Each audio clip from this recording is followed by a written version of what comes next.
Well, the messages we heard from organizers and speakers included tapping into your community, owning your potential, and really connecting with the young people. This, of course, to stop and intercept the possibility of gun violence before it begins. Born and raised here in Seattle. At the Northwest African American Museum, their voices and stories filled communal space. My mother still stays in the West. My father was in Holly Park, so I'm proud product of this, what we consider Seattle. Ted Evans Jr. with Community Passageways was just one of many speakers at Sunday's first ever Youth Violence and Conflict Resolution Seminar. Evans spoke about the need to bring back the personal relationships he grew up with in the 70s and 80s. But it was such a good feeling just growing up, knowing your neighbor and the people down the block had love for you. You know, they could pull up on you and tell you this or that. Those type of relationships are what many who attended the seminar want to bring back as a way to steer young people back in the right direction.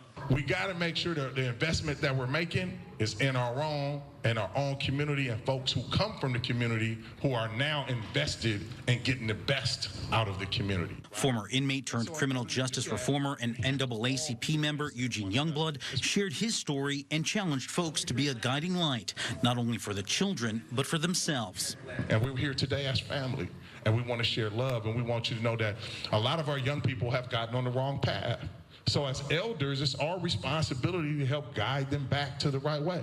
Speakers and participants didn't downplay youth and gun violence. I know that a change can happen with many people in the circle when it comes to gun violence.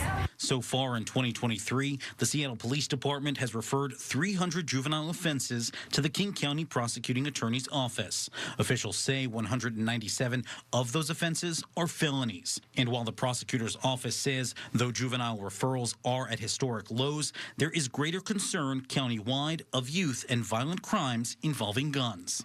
So whether you think it's not your responsibility, you know it is, and you know it, that's why you're here.